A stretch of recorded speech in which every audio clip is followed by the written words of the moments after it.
Don't we ever? I was told once that I'm the most awkward worker. How the hell do I work what I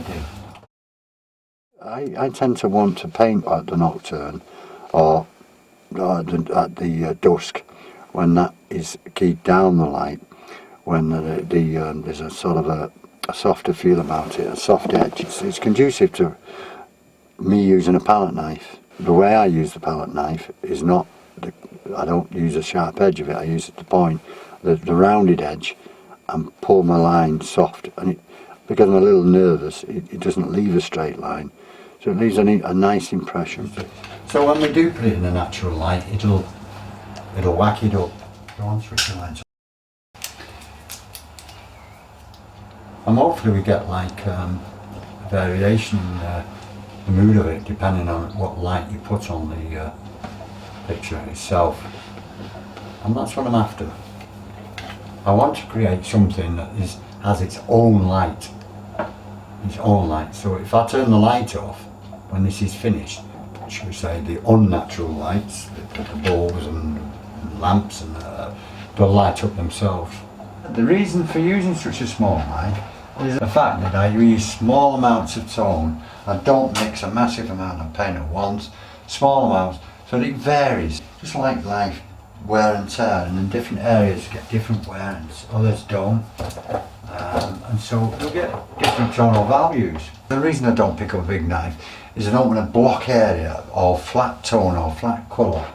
I want it multi-tonal, you know, as I say, slightly different, so it's not really noticeable.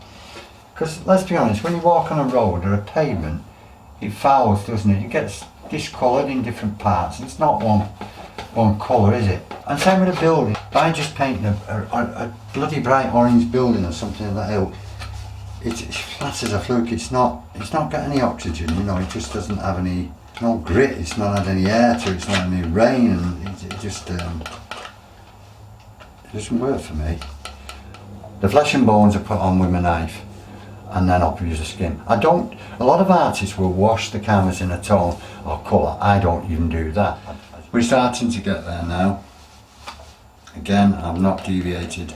I've only added yellow, a bright red and a Prussian blue, and that's all I've worked with at this stage. But there's probably about 15 or 20 slightly different tones here, all the tertiaries are made of just three complementary colours, primary colours. You don't need to lose white. Well, you do when you mix in all mixes, but not necessarily, you don't completely fuse it down with white. That's just a lemon with a tiny bit of red and a tiny bit of blue. So you've got almost a green effect. Every artist has its own palette. I'm no different. But I rarely, if ever, use black. Because it's the finality of it. You can't get any deeper than black. That's the final. It's like the depth of space. It's black. It's no light. That's it. It's at the end of. And black should only be ever used if you're going to use it right at the foreground of the picture. But in honesty of life and honesty of creating oxygen, there is no such thing as black. The sky is your master. Obviously, it's your master because he knows everything about the picture. It's light, it's shadow. The sky is the master. But you need a focal point. I don't choose a focal point for the viewer, but I need to show the viewer the way I look at a picture. And I watch the viewer, and if I watch their eye, and if it follows the way I've done it, then I've succeeded. Because I've got to make them follow my eye throughout the picture and read it the same way as I do. My canvases are handmade, and the fine linen. My paints are Belgian and Flemish, to be honest, and I hope the best quality I can find. Money's irrelevant. I just want the best. When you've kind of worked with the material, you realise that it is worth It's worth everything, every penny. It's a delight to work with, and you want the best for yourself, not just for the purchaser, but for yourself. You want to know that you're working with the best. It's a thrill to know that the person who's made your canvas and your paints, they're a craftsman as well. They're an artist, you know, and you are sharing. You're sharing without their ability to mix the pigment and have that quality, highest quality.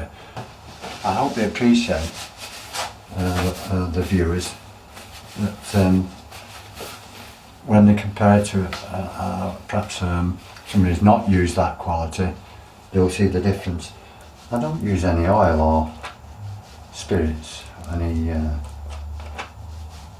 pure turpentine in the mix of the paint itself. So therefore I try and keep the pigment as pure as possible.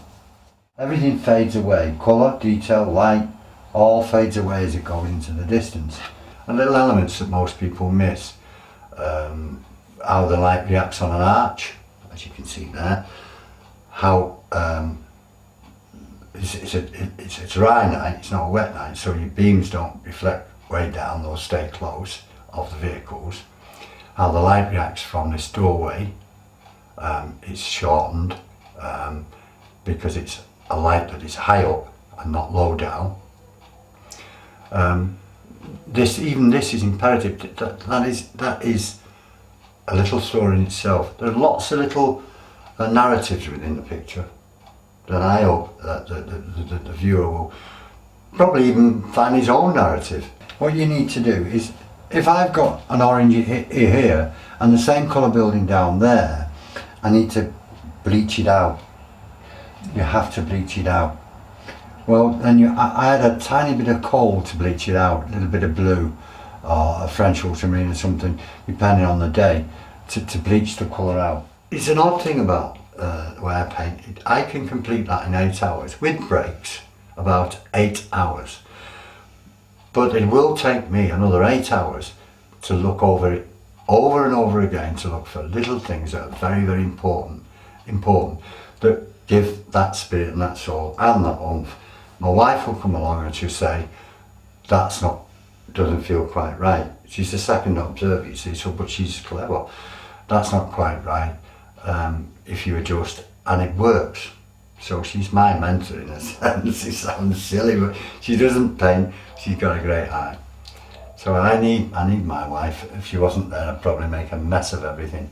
But she's a controller, and in a nice sense. So that's where we go from there, and then the rest is just enjoyment. But it's work. It's an energy that drains you. When it's finished, when it's all complete, you are drained. Particularly a big 3-foot thing like this, it leaves me quite drained. And so it takes me a few hours to refresh and get a little bit more if I'm going to start on another piece, or even a day or two. It's great to express yourself. It's an honour. It's something that I'm glad, if it is a God or whoever gave me this ability, if I could call it that, I'm pleased.